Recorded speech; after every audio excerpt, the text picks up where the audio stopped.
Assalamu alaikum, y'all, and thank you for joining me for the first episode of my new series entitled What I Would Have Said at City Council. Today we're going to be memorializing Deborah Leslie Fletcher, who passed recently in January.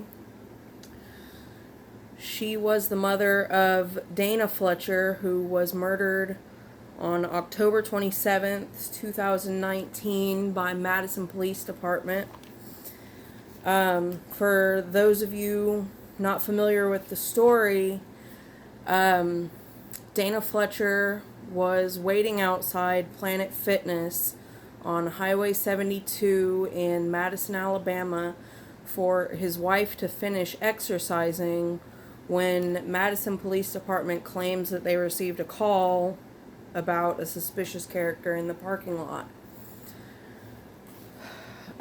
Shortly after his wife came back to the car, they were approached by officers, pulled from their vehicle, and Mr. Fletcher was murdered in broad daylight. We didn't hear until few days after that he allegedly had a gun. Video was released which says that it included footage of the gun, but nobody who's seen it, aside of people who just wanted to imagine there was a reason to kill him, says that a gun was visible. Feel free to please look into the case of Dana Fletcher if you would like to see the footage for yourself. But anyway, back to the subject. In January, his mother passed away, and it had been 2 years since the murder of her son, and we still have yet to see footage that shows that Mr. Fletcher clearly had a gun. We have yet to see the gun that he allegedly had be produced.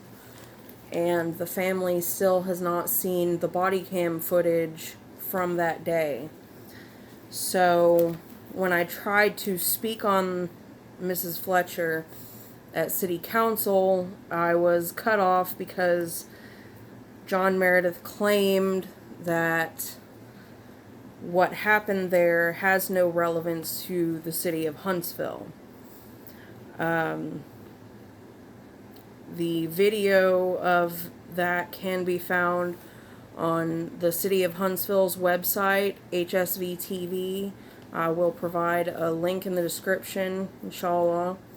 I also took my own video of it, which can be viewed on my personal Facebook page.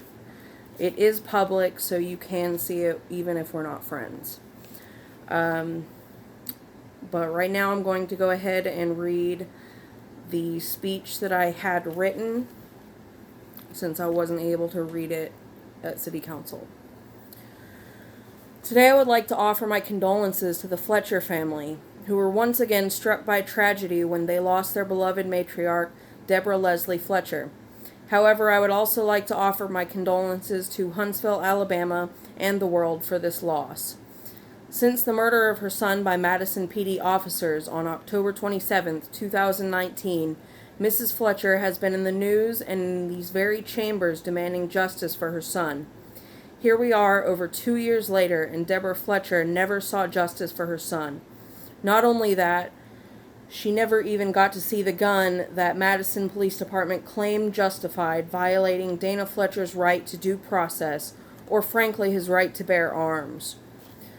Nobody is louder than patriotic Alabama citizens about the right to bear arms, yet we've accepted Dana Fletcher's possible possession of a gun as reason to gun him down in public, in broad daylight, in front of his family.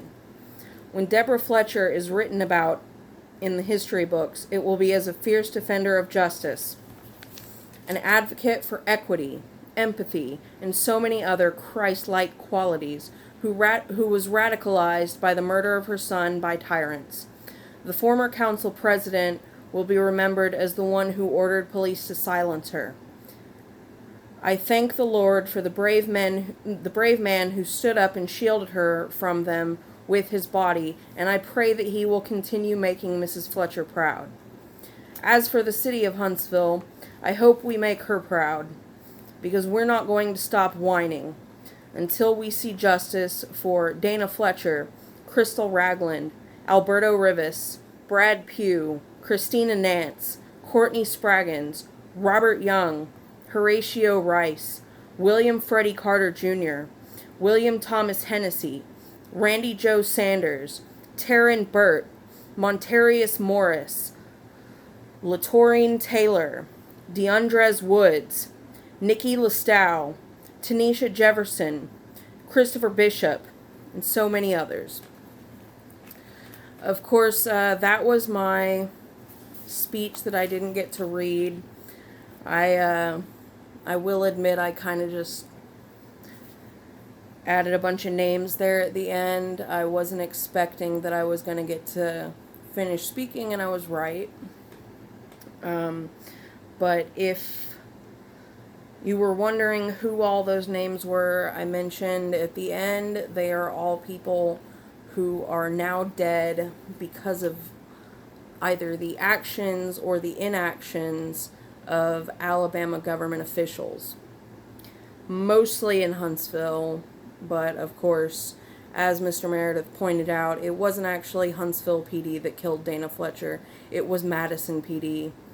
Of course, Huntsville holds significant political sway over the city of Madison and could demand to see those tapes any day but choose not to. So, I thank y'all for being here with me today for the first episode of what I would have said at City Council. And I hope to see you next time. Assalamu alaikum, y'all.